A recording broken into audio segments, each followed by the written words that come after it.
What a week in boxing. This was the mid-offs, if you want me. I'm your host, Lukey. It's the boxing show. As always, it's Sunday, and I'm on with my co-host, Dakota. Dakota, how are you doing? I'm doing fantastic, bro. Got a little couple days off, a little time off for your boy right now. But unfortunately, I wasn't able to watch any boxing with my time off because the mid-off that you're describing costs about $140.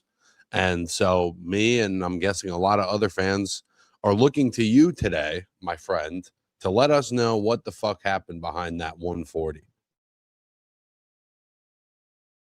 Where do you want me to start? Do you want me to start with Errol Spence and Tim Tszyu, or do you want me to start with Anthony Joshua and Tyson Fury?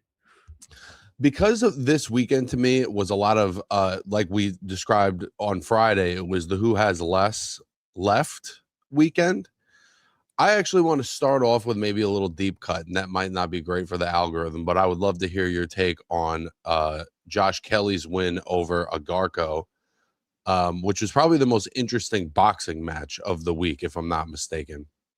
Yeah, I mean, let's do it the way we do it. And the way we do it is definitely different than most people. Josh Kelly, you hit it on the nail on Friday night. Extremely talented, and there's extreme concerns about his durability.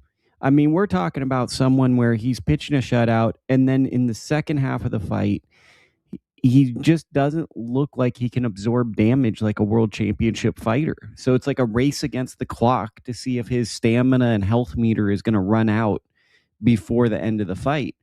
And Agyarko, as I said before, is good. They both headbutted a lot. It ended up causing damage to the nose of Josh Kelly. A lot of rabbit punches. It was just an ugly, uninspired performance by both. It kind of gave the sentiment that Kelly is going to be a placeholder champion, that there probably isn't a revival to his career, that he has that one win over Beckham. And more than likely when he steps up. I think this is the revival, right, Lukey? Like this win streak, however many 10 fights at this point, and the fact that he's having these fights, he looks shaky, but he does seem to just win fights. You know what I mean? So maybe that is the career arc for him. Is unless you're one of the absolute best, it's not gonna he's not gonna make it flawless and pretty, but he is gonna get over the finish line. Do you think that that's like a? It's just the vulnerabilities with him. It's like I can't think of, maybe Amir Khan was like this, but there's like, you don't typically think of world champions and worry about physical strength. That's typically something that gets weeded out in a developmental level. And with Kelly, it's like he has the ability, he has the fast hands. He has an untraditional style where he keeps his hands low. And then it seems like he tires, but the way he tires is because of the physicality of the fight. And then the last few rounds, we see it time and time again. He's limping to the finish line because it just seems like the damage added up to him is too much. And it's like, it's hard to look at this fight. They were hinting at a bouts in his fight. I don't think he can return this year. If you see his nose, it doesn't look great. To me, it's like Kelly, if he were to fight bouts in his, I'd be shocked if it goes more than 4 rounds because I just don't think. Be a good 4 rounds, though. It'd be a good 4 rounds, but it's just, I don't think you can take on someone like Boots Ennis and have this glaring flaw of not absorbing damage well. And then you look at the division and it's just like, he kind of has a style that's built for like bantamweight or super flyweight, but he has the misfortune of being in a division that has a lot of hard punchers, such as Virgil Ortiz, Sebastian Fendora, and Boots Ennis. So it's a lot of bruisers. Yeah, it's like he's kind of like a finesse fighter who is really good in the first 5 rounds, but then the physicality wears him out. I feel like all this fight did was like reinforce that to me. It's like Agyarko, to me, I thought had a chance in this fight. It was a competitive and close fight. It wasn't a good fight in my opinion. But what it ended up telling me is like, even against a guy that's probably not as talented as him, he absorbs damage and it gets shaky towards the end. So, I mean, that's what I saw with the Kelly fight. Yeah, it'll be interesting to see what he does moving forward. I guess as a measuring stick, how would you view a fight between him and Xander? Like, what would you lean towards in that? I think Xander, because I think Xander's just more physically strong. And I think that the thing with Kelly is he can be in shape and he can be physically strong and move around, but he just doesn't absorb the damage. And I think that there's a component where if people can absorb a certain level of punishment or dish it out, he just has a weakness. I would love to hear your breakdown on kind of the deep cut story of this card that you've been highlighting and more fixated on than really I think anybody else in boxing at the moment. But it was Hamzah Sheeraz looking maybe not that great against Simon Zachenhuber, I believe. I'm going to go with that. We'll stick with Simon. And then on top of that, Paul August, who had beaten him not too long ago, losing to Jacob Bank. Talk us through that kind of storyline as you've covered it. Well, I mean, it's typical boxing, right? So you have this, like, boxing does this thing where I think a lot of people get into boxing. Maybe it's different now because of ages, but at least for me, Rocky was a pivotal thing in my journey to boxing, right? It's an underdog story. It feels like rags to riches in boxing. And here you have Powell August, who took a fight on 2 weeks' notice, beats Simon Zachenhuber, or however you say his name. And what's his reward? Well, he fights the best Danish boxer since Mikkel Kessler and Dina Thorsland in Jacob Bank, who just stopped William Skull. And the guy that he beat ends up fighting Hamzah Sheeraz, which I think inherently just kind of makes people go, why do we even watch the fights? It feels like things are predetermined. It feels like winning doesn't really advance you into those positions you'd think. Simon shouldn't have fought for a title. And then kind of traditionally what happens when you see this, Hamzah Sheeraz, I think, is someone that we have great questions about, right? He's someone who, you know, he's got 2 really big wins. One is against Edgar Berlanga, who tonight we're going to find out how good of a win that is, right? He stopped him, and he stopped Ammo Williams, who's a solid guy, but we also know that he's never won a championship. His vacant title belt, I thought Alan Bebic moved down to super middleweight, and it wasn't Alan Bebic. It was a random guy he beat for the belt. Now he's taking a guy that came off a loss, who Powell August gave him a harder fight than he did.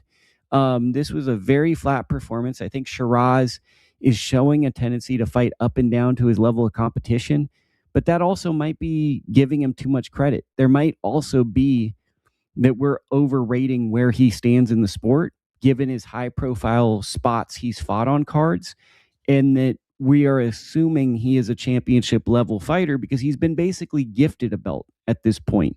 He had one of the easiest roads of a modern champion to get to a title. So for me, the circumstances around this were extremely frustrating. And for Sheeraz, he's going from, okay, this is one of the future stars, to, is he just a guy getting a great opportunity? And are we also maybe a little bit overrating Edgar Berlanga, who we both, I think, were very impressed by that win, but depending on how Edgar does in this next fight, I think is going to say a lot about that win. And when you hear something like this, where he's, was Simon a mandatory? Do you know? Was there? I have no idea. I didn't keep up with it. Give him. I know facts matter, but let's do a hypothetical and give him the absolute benefit of the doubt that he was taking a mandatory, and then you have a hard time with a fight like that. It does start to become like a little more noticeable that you're not fighting Osleis Iglesias and that you're not fighting Diego Pacheco, that you're not even fighting like a Kevin Sajo or a Lester or an Mbili. Like, he's just this titleist that's not really in the mix with his contemporaries. And to add to it, he's on high-profile cards. So not just is he not just taking on interesting fights, he's on these cards that are really big stages. And was also being floated around as a potential Canelo opponent at one point. Still might be. You know, there's the whispers that he's going to be there for the Canelo and Billy fight. And it's like, you know, and that's where I think, you know, is this I need him in the mix to feel like I want to see that fight. And I know you more so than me, but we've both been very critical of Canelo. But Canelo's taking a real fight in Billy.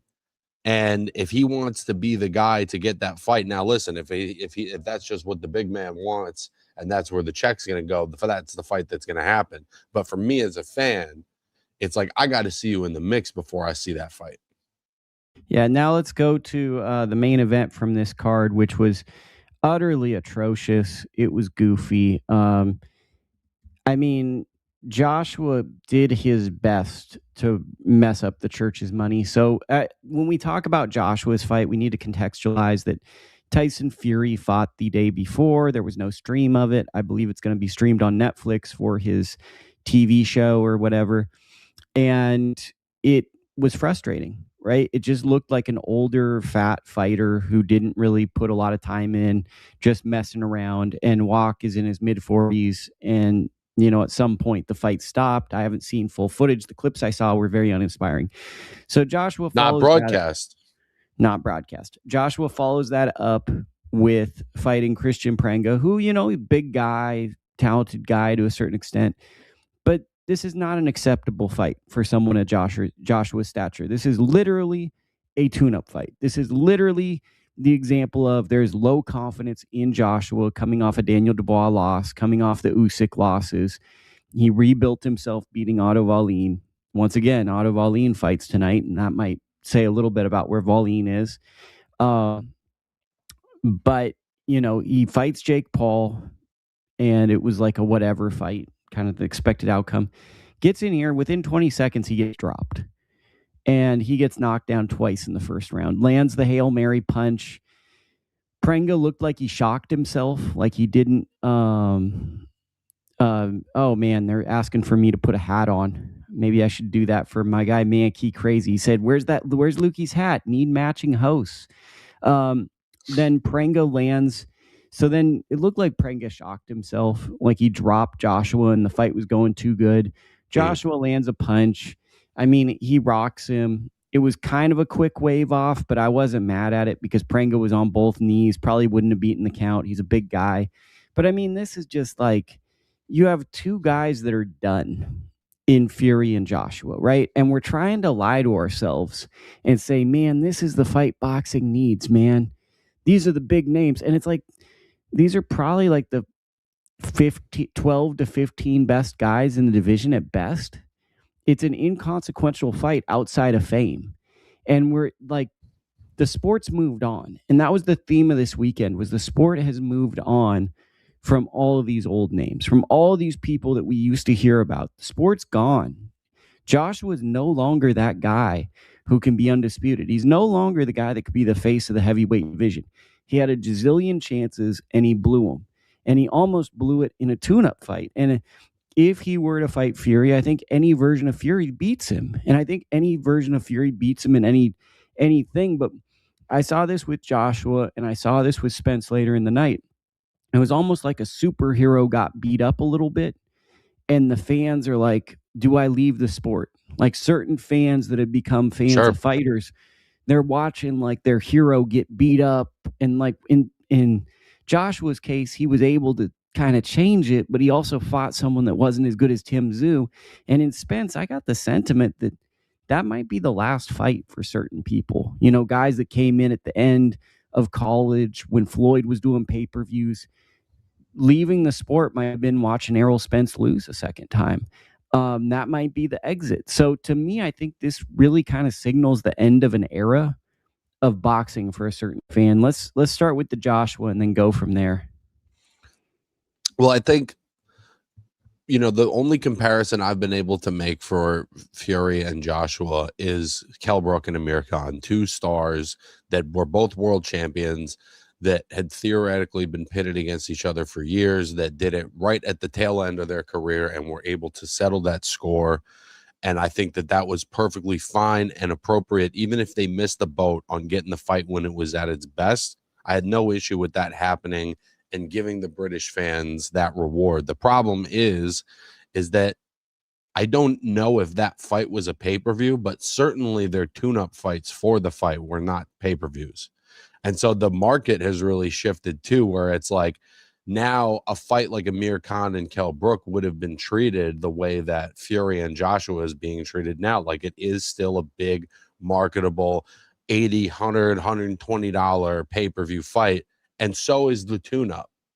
And I think that just indicates like a change in boxing as a whole, is the way that this fight is being magnified in a way that Brook and Khan wasn't. And if I'm being real, those guys probably had more left in the tank than either of these two guys.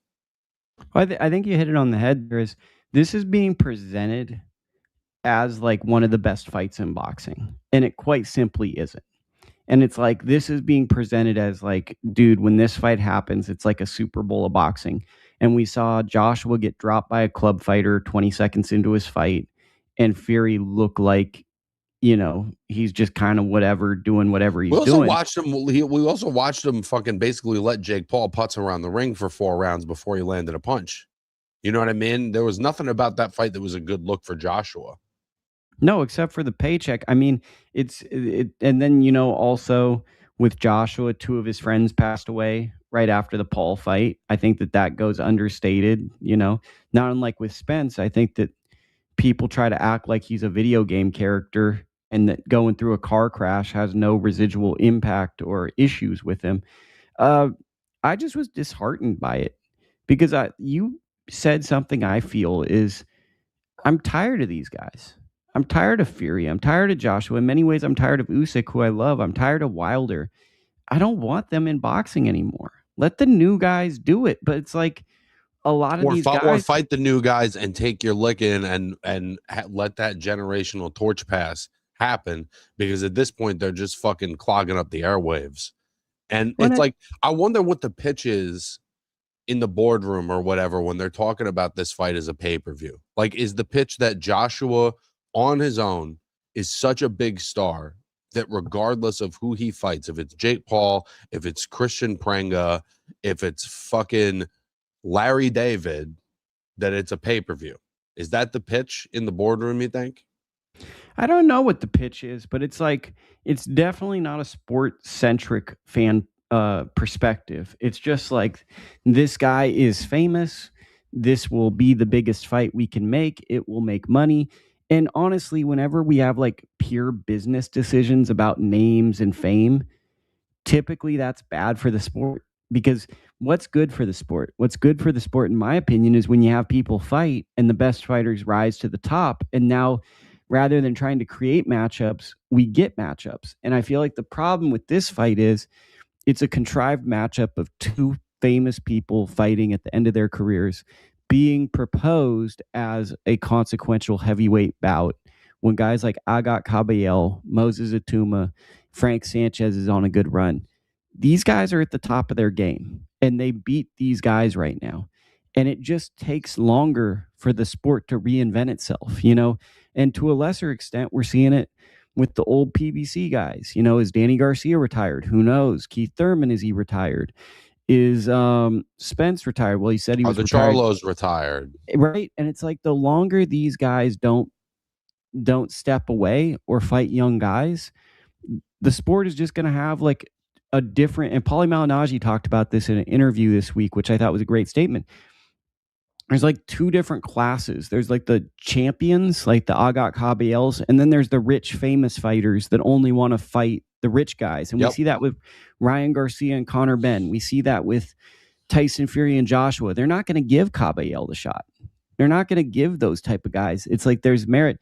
And I'd add to it, the prospects like now are in their own zone where they're trying to turn into a champion, because the prospects right now don't even get any shine unless you're a good-looking kid, there's a backstory, a family member. Or on one of these cards, unless you're a Saudi national.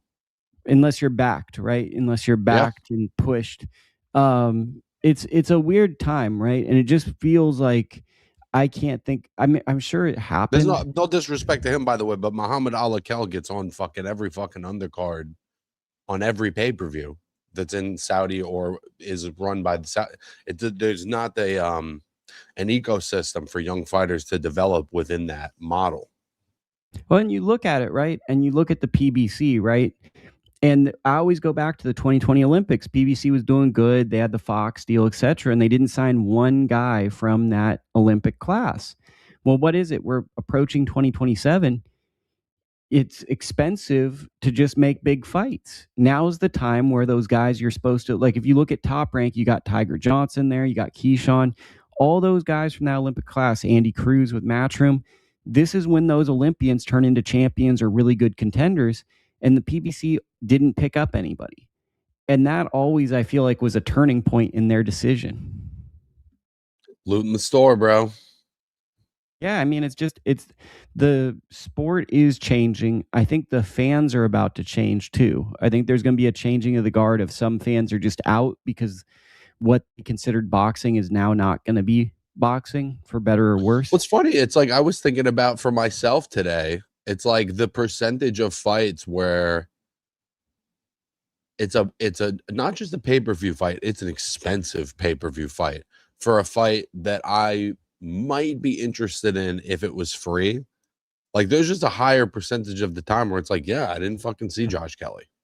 You know what I mean? And boxing has put that paywall between me and the thing that I like to watch every weekend. But it's just sort of a reality of the situation. And if somebody who's as invested as I am in it is finding that a higher percentage of the time, I'm just out. You know, it can't that can't be a good indicator for how a casual fan might feel.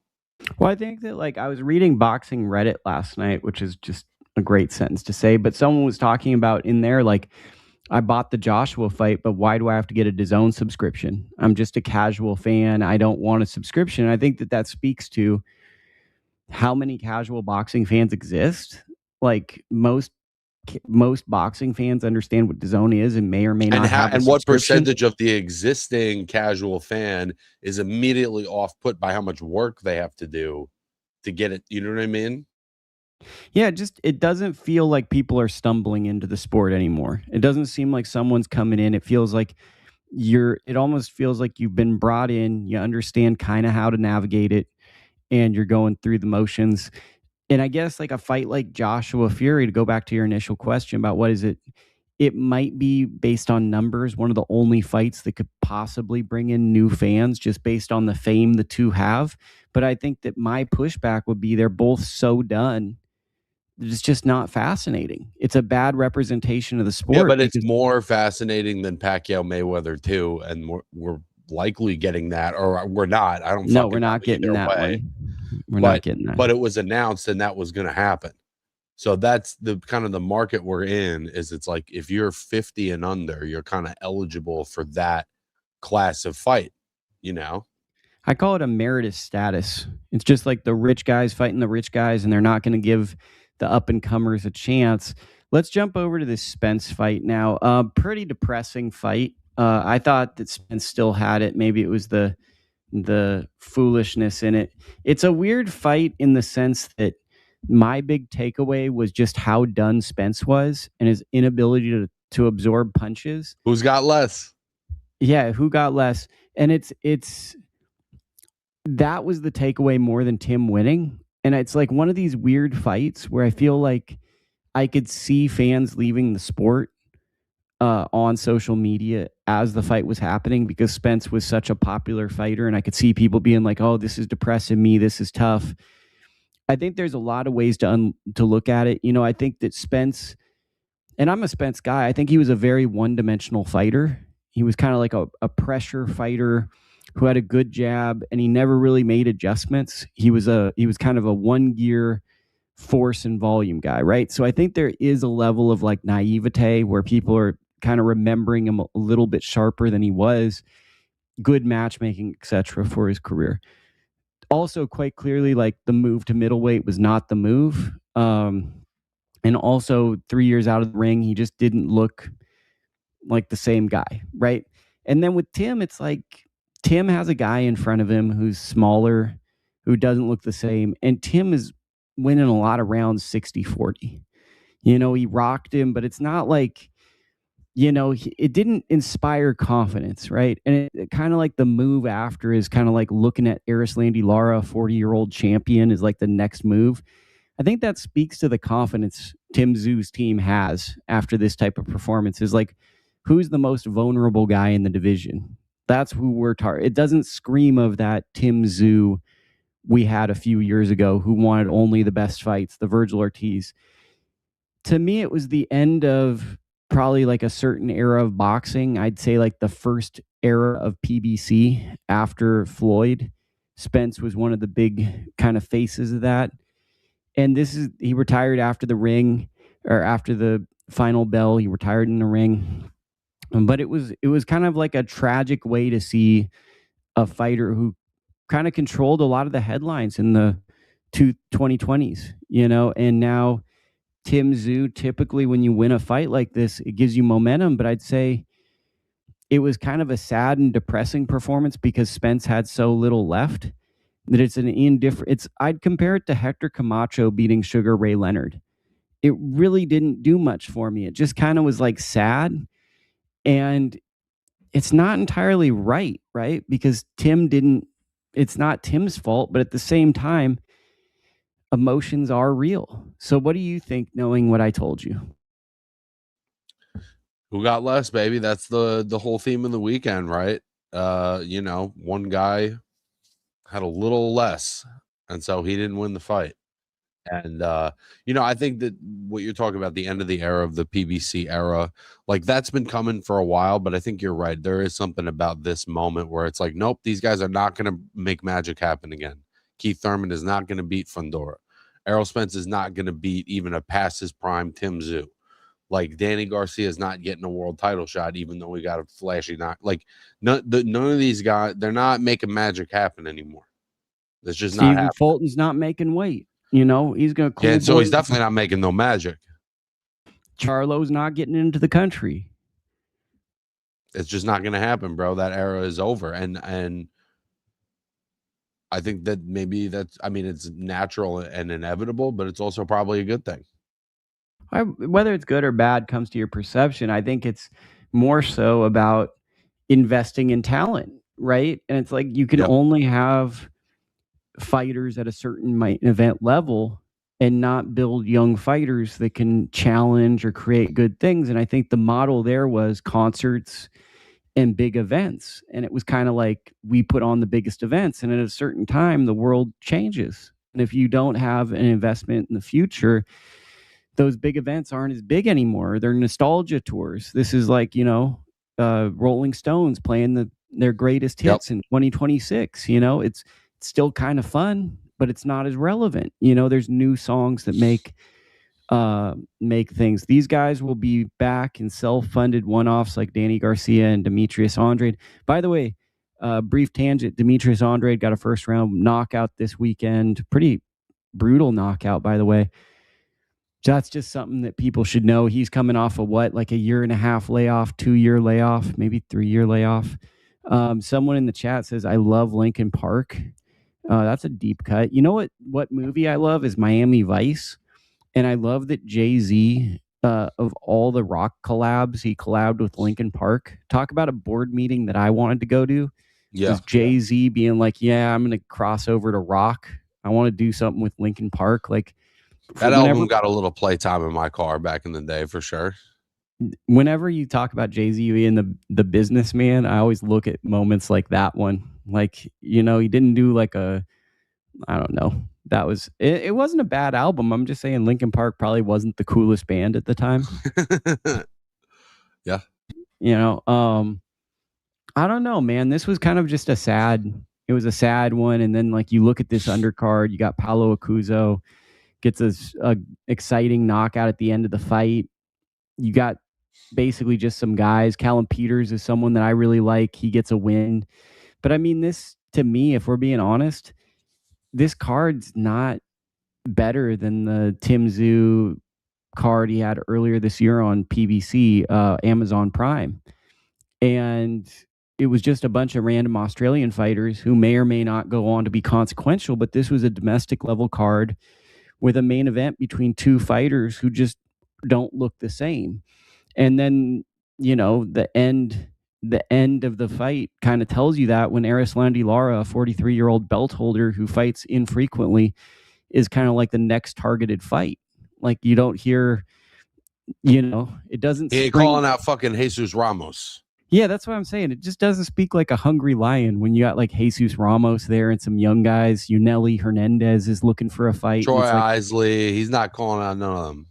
And the crazy thing is, I think Lara beats this version of Tszyu because it's like Lara still has a hard left hand, and it's like still got a little timing, still a little bit difficult to hit. It's like this is the crazy thing too is Tszyu and Spence look bad. And Lara got criticism for his last performance against Johan Gonzalez. Lara looked better than both of them in his last fight. And I was sitting there thinking, like, people really were like, man, Janibek missed the ball. And it's like, Lara was so good that him being at like a B+B is like gonna get criticism. He's going to be the last one standing from that era. There's no doubt about it. And he's probably gonna lose a belt and then upset somebody who tries to like bring him in as like a 46-year-old former champion, and he'll probably stop like an up and comer. That's like Lara to me, this is the crazy thing, right? Errol Spence, is he a Hall of Famer? I tend to say no. That's my gut feeling. What do you think, Dakota? Is he a Hall of Famer? I think he probably is, yeah. We have to me, he's right on the line. He's right on the line if he's in or out. Erislandy Lara, no doubt. First ballot. No doubt at all. No doubt at all. And then to me, Anthony Joshua, is he a Hall of Famer? I'd probably say no, but it comes in, do you put the influence he had with culture? Because in terms of in-ring achievement, you could make a case that outside of the Klitschko fight, he loses all of his really big fights. You know? So. Well, but that's not really true either, because he beat Joe Parker, he beat Povetkin. Joe Parker fight was close. That was almost a draw in my eyes. But he won it. You know what I mean? And he did 24 rounds with Usyk. I personally think he is a Hall of Fame. I'm a little more generous with how I hand that out, but I think you're right that the impact on culture, whether we want it to or not, is applicable. My favorite fighter as a kid was Arturo Gatti, and he's in the Hall of Fame. Do his in-ring accomplishments merit a Hall of Fame career? Probably not, but the impact that he had on the fans is what puts him in there. And I think that, again, like I said, I bust their chops, but I think that, the British, he's the people's champ for better and worse. Yeah, it's a fascinating conversation that starts to be had, because for me, Fury's a no doubt Hall of Famer. Love him or hate him. Like, I just think that he stood at a certain era. But we're starting to get to the point where these guys are going to retire, and then in a few years, people are going to vote on if they're Hall of Fame.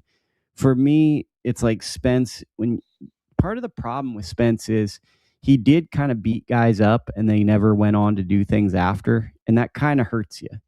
Like the fact that Terrence Crawford beats David Avanesian and Avanesian beats Josh Kelly, Oh, I see what you're saying. Yeah. Like he got the last of it is kind of what you're saying. Yeah, it's like guys didn't ever have like that win after Spence, whereas a guy like Crawford had a couple of guys like Mean Machine kept on. Sean had a couple good wins, but it was pretty close to the Crawford fight, which kind of sent him out of the sport.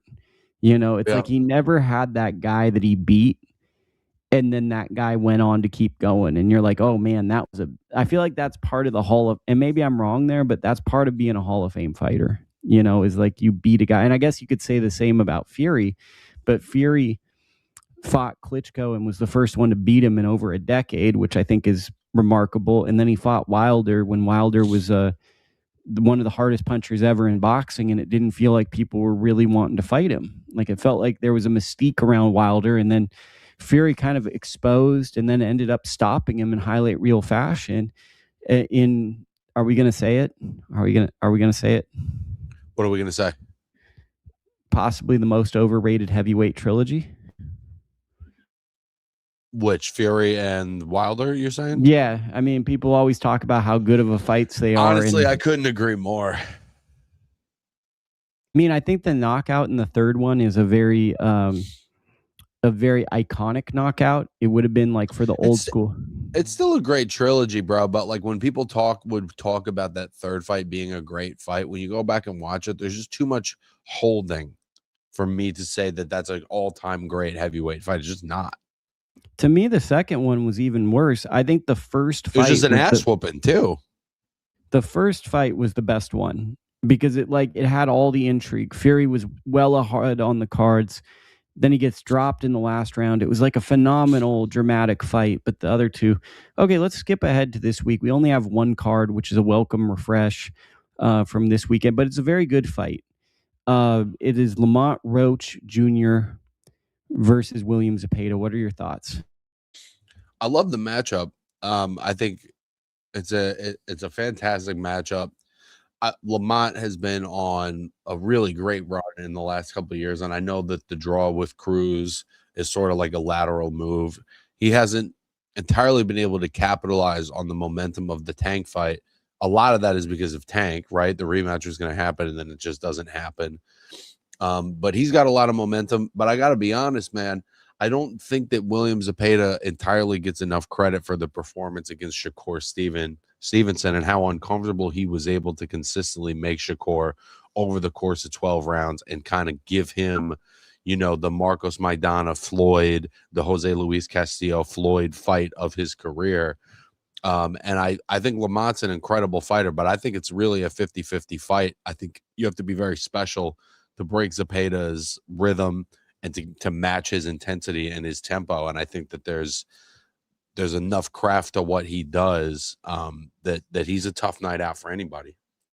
So I'm probably biased. I like the Roaches a lot, but I do too, by the way. Yeah, we're big Roach. Yeah, they did. They treated you like a gentleman when you were out there. Wonderful people. This fight, Zepeda, I think it was 2020. He beat Roberto Ramirez, then he beat Hector Tananahara, and he was just one of these really exciting up-and-comers 5 years ago, right, with Golden Boy. Organic, power puncher, volume guy. Since the Tevin Farmer fight, I've felt like he's starting to slow down a bit. And I feel like against Shakur Stevenson, who I think is a Hall of Fame boxer, a future pound-for-pound #1 fighter, and one of the best fighters of this era, I think he brought a little bit more than he will bring in any other fight. I think that he's starting to slow down. I know that both fighters are in tremendous shape, but the bodies don't lie. And what I mean by that is you can get in shape, but your bodies don't absorb punishment the same way. Look at Joshua, look at Errol Spence. We saw that. I think to a lesser extent, we're going to see that with William Zepeda. Lamont is a very tricky fighter, but he has a physical style where he's able to stand with guys. He's able to box. I think that he's tailor-made to kind of lower the punch output of Zepeda. And I'm going to make a bold prediction. I might be making bad predictions weekly now because that could be what the new gimmick is. But I truly think Roach is going to stop Zepeda. I think that this is just one of those moments where it's going to be a passing of the torch. Look, my apologies. I just sneezed like 7 times in a row. But how do you explain the performance against Shakur, who I think is ascending and is a pound-for-pound star, and Zepeda, I think, inarguably giving him the toughest fight of his career and genuinely taking 4 or 5 rounds off him? Well, I think, as I was saying earlier, I think that Zepeda is starting to slow down, but all great fighters, and don't get me wrong, Zepeda is a great fighter. He's not a good fighter. He's a great fighter. They have 1 or 2 last great performances at the end of their career. And fighting the likes of Shakur Stevenson, I think that really got him motivated. And I think that he heard the criticism from being dropped by Tevin Farmer. He responded like a champion and won the second fight. If you think about it, right, what gave him trouble in the first Tevin fight? It's all the stuff Lamont does. And Lamont does it better than Tevin probably at this point in his career, and Lamont's more physical and more durable. I think that typically after great fighters who have had physical careers, they tend to have a letdown in their next fight. And I think this is the fight. Like, I think that if Lamont was coming off the Tank fight and Zepeda was coming off the Shakur fight, it would be a very tough fight for both.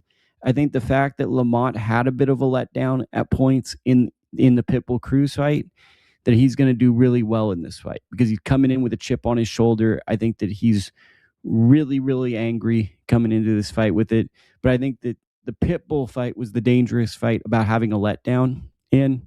I think Zepeda's been a little inactive, and he's coming off a great performance. I think this is going to be a hard one to match that previous performance, and I wouldn't be surprised if his body lets him down a little bit in this fight. I think my counter argument to that would be that Zepeda as a pressure fighter is a half a notch, maybe even a full notch up from Cruz.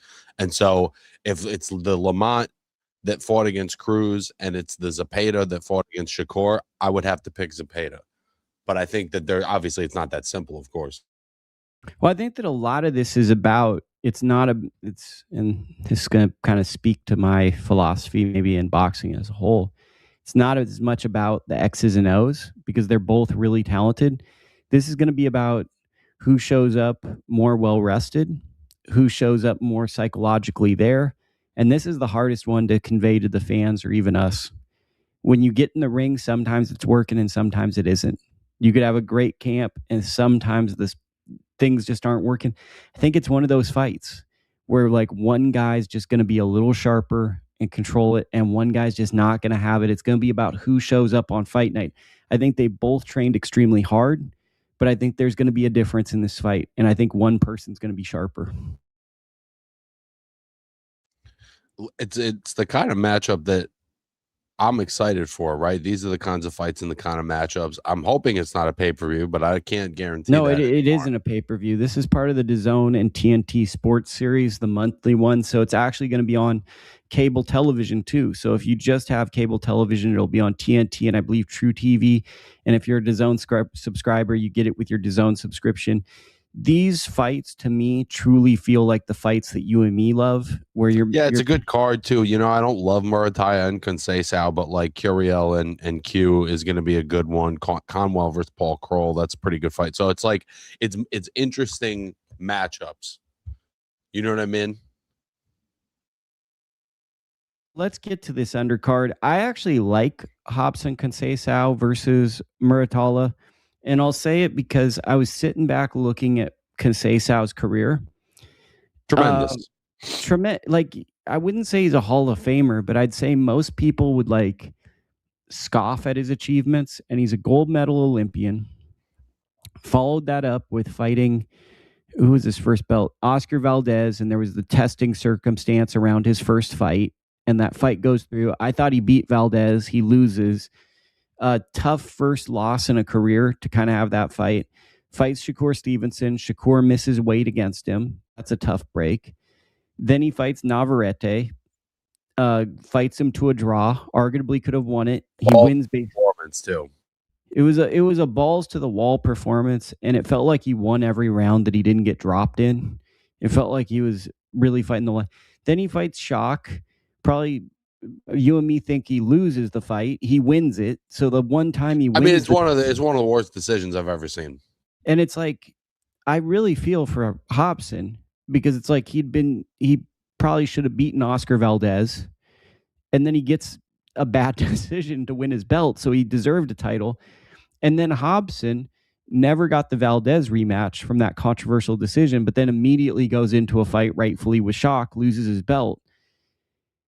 I feel like he's one of these guys that if you're Muratalla should win this, but no one's ever excited to fight this guy, right? He beat like Xavier Martinez in a fight that felt like a passing of the torch fight. Like, he has a way of being just a little too competitive with guys that are supposed to have every physical advantage from him. And I think that the key to him is he never feels sorry for himself. Like he's always like, he's a true competitor. I think it comes from the amateur pedigree that he battled his way out of Brazil, won the Olympic gold medal. But like, he's someone that I really don't think is intimidated by the moment and believes his skill set can translate. I know this sounds corny, but I truly think spiritually he thinks if I train my hardest, I'll win.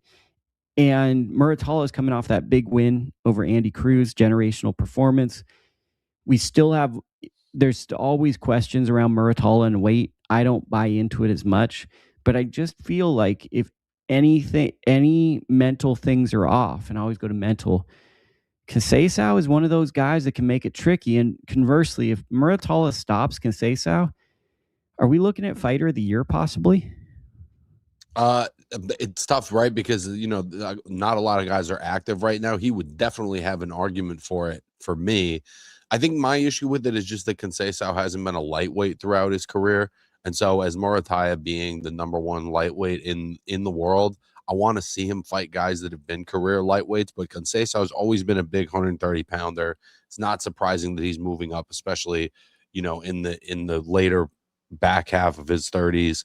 It's also, you know, Muratalla has been fighting good opposition and beat Andy Cruz, which was probably the most interesting fight for him. The other one is maybe Abdullah. So but Abdullah just fought as well. So there's not, lightweight is not exactly popping right now. It's rebuilding. it's rebuilding. There's some good young guys. The fucking of course I'm gonna forget Floyd his name. Schofield, maybe. No, deep cut. Asano, Dimitri Asano. Oh, he's good. I and think Lucas he could Body. be a guy. Yeah, there's like some guys that are on their come up, but nobody that really would be worthy of that title fight outside of, I would say, Abdullah. You know, for me, I wouldn't be mad at Sam Noakes getting an opportunity at Muratalla, but outside of that, there's just not a whole lot going on. Yeah, I just think that like Albert Bell and Hobson are the two guys that say yes to every fight. Like I'd be, do you know what I mean? So like I'm sure Hobson had 2 fights in Brazil out lightweight. Offer him a fight. How long do you think it takes him to say yes? It's like 10 seconds. Sure. Yeah. Okay. Yep. Yeah. Great. Title fight. Yeah. I'd love to be a 2-division champion. Also on this card, we got Raul Curiel versus Quinton Randall. For me, I look at this and I go, can my guy Q, co-host of the show at times, filled in for you? Can Q show the world the potential that he has? Because this is kind of a great matchup for him. Curiel, to me, struggles a lot. He struggles with basic things, cutting off the ring. He's a volume puncher, but a lot of what I believe Q can do, if he's sharp, this is the type of guy he could beat. I kind of see this fight as like a Ian Green versus Tyler Herc Howard.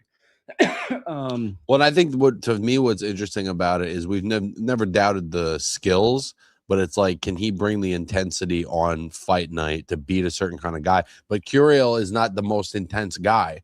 And so I think you're right. Just in terms of a style matchup, it is a good style matchup for Randall. Well, with Q, it's like, I believe he has 2 losses, and the loss is to Norman, who I'm looking right now. It's actually 3. He's 17, 3 and 1. He's got that one. He's got Gore Yertisyan, who I'm not familiar with, and then Rohan Polanco. Okay, so that makes sense, right? I forgot about the Polanco fight. So with Norman, it was youthful energy. With Gore, it's a guy who's gonna fights like a bull, right? And with Rohan, you're fighting one of the trickiest guys in the division, who's a very, very aggressive. So for me, if Q were to get one of these upset wins, which we both think he's capable of, Curiel's not as I don't want to say physical, but he doesn't set a pace the way all those guys do. So this is like the guy that, if he's going to do it, this is a pretty good matchup for him. For Curiel, he fought Jordan Panthen in January. It was supposed to be Alexis Rocha. I mean, how many years are you treading water? At a certain point, he's got to get his chance, because it's just like Giovanni Santillan, Yeah, it just feels like, he's having a whole prime just kind of waiting. 2016 Olympian. And that can either like be an asset where it's been bottled up and you're ready to perform, you're ready to show what you got, you know what I mean? Or it can be like a Giovanni, where even when he has that big moment, it's followed by, a career fall off that we haven't seen him really recover yet. It could go how it's going for Arnold Barbosa, you know what I mean? Or there's so many different ways that can go. It's a hard fight for Raul, and I believe he's with Robert Garcia, which is a good thing. And the fact that Muratalla is in camp, that probably sets a tone for the gym, but it's a hard fight. Paul Kroll versus Charles Conwell. That's a battle of 2016 Olympians, basically. Kroll was supposed to fight on that. I believe he's a welterweight nominee in 2016, didn't make the team.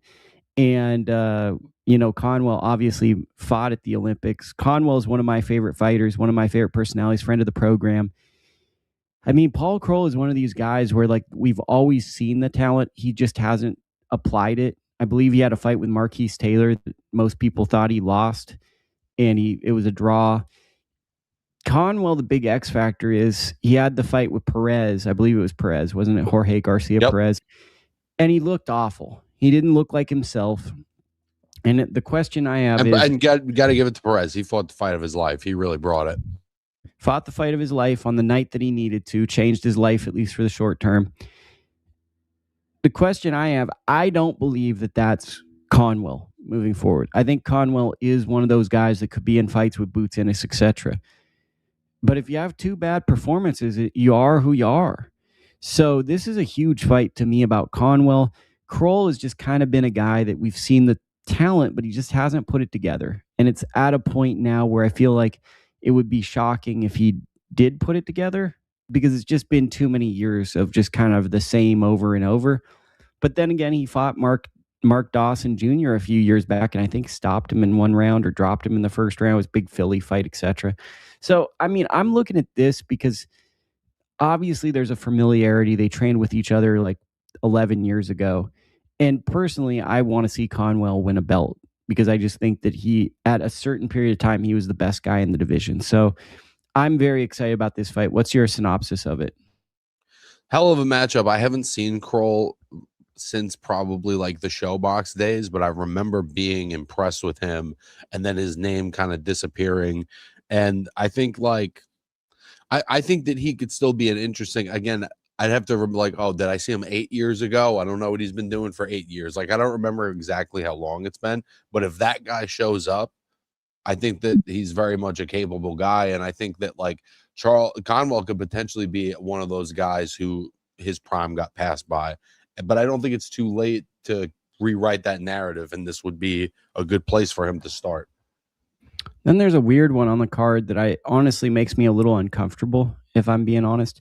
Fabian Guzman, I don't know a thing about him, but I believe he's fighting my buddy Aaron Coley. Don't love Aaron fighting at this point. I know he just came off a draw with, I believe it was Windy Toussaint. I know Aaron's a talented fighter, but I just don't love guys that I know who are talented guys coming in on the B side, older in their career, fighting guys with youthful energy. Aaron is a fantastic defensive boxer, but his Achilles heel always was activity in the ring. And I don't mean in terms of staying busy in the fight. I mean, literally staying busy in the fight. He's a guy who was a sharpshooter, threw selective amount of punches, and used a boxing IQ. I'm assuming Fabian Guzman is going to be a physical guy who comes down the front door and is kind of going to try to rough him up.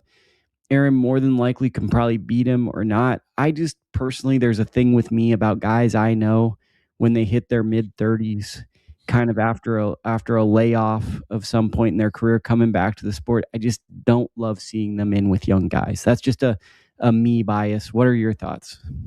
I feel that, and you know, I've interviewed Aaron a bunch as well. Aaron is funny enough, kind of how you and I met, and you hate to see that. I haven't seen his last couple of performances, and so, you know, I don't think Aaron took a ton of punishment in his career. It wouldn't blow my mind if he still had a little something left in the tank. But I totally get why you feel that way. And I think, especially with guys like that, where the skill set is there, but being able to match intensity, especially when you're fighting young guys, it does start to become a danger. Just my fear is end of his career that I look at his career, it goes Vladimir Hernandez split decision. He fought above where he should fight. You know, Aaron at middleweight was always kind of, there was a physical disadvantage in my opinion. Then he lost to split decision to Jamonte Clark. I'd have to ask people how that fight went. I don't remember it. But the one that really bugged me was the second round stoppage to Serhii Boachuk. It felt like there was a physicality there and an intensity that was tough. And it felt like that one was a mentally exhausting loss. Like that Weird was stoppage too. Weird stoppage, but it felt like that was a moment where he was all in. And I don't want to speak for him, but like you're all in on something. And those are the losses that are hard to get back from, because it's like your identity changes. Because I feel like that was like, if I win this, it'll change my life. And if you lose it, you're kind of like, maybe I should do something else. He came back. Let me see when he came back, because I was at the Morris Rodriguez. So he came back last August, a year ago. He came back, fought Morris Rodriguez, who's one of the great gatekeepers in Northern California. He actually knocked out Jonathan Chikas. Chikas returns at the start of returns Saturday. He's on a card in Oakland on Saturday. And then after that, he came back in June and fought Windy Toussaint to a draw, with one judge having it scored for Aaron. So Aaron's coming in with confidence and stuff. It's just, I always feel, and it's my bias because Aaron I consider a friend, and I was in the gym with him. I just hate seeing guys in their mid-30s taking on tough, young up-and-comers, because I know how hard the sport is. I'm sure he can win this fight, because the thing about Aaron was, when he was in the gym, he was one of the hardest people to hit. And I'll always remember I don't think you have to worry too much about him getting beat up. You know, I don't think he would get beat up. He's too good. He's too good. He's a lot like him and Q are very similar. Yeah, like there's a comparison there, and they'd either really like each other or not like each other, but I don't think anyone would not like Aaron. It's just there's just a familiarity with me with Aaron, and I keep it real. I shoot from the hip, and it's just like I don't like seeing guys who really meant a lot to me and helped me on this journey, going and fighting 22-year-olds.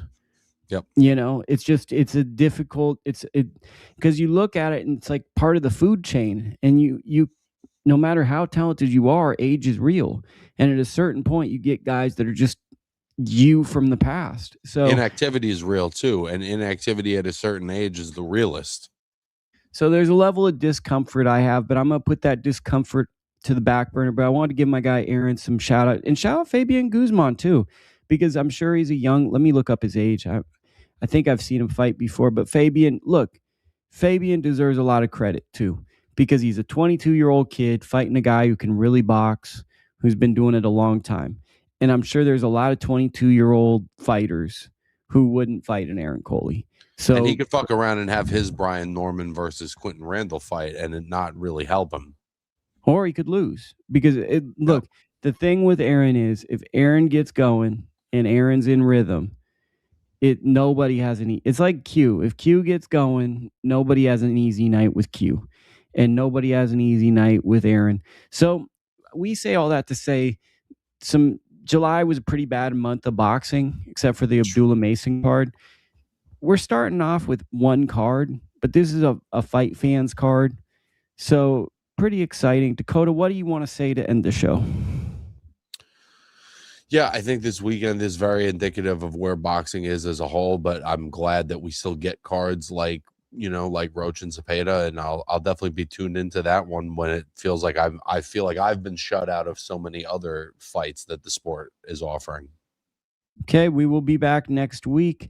Check the Substack for more podcasts this week, thegoodfight12.substack.com. Great written articles there, and I'll be back shortly.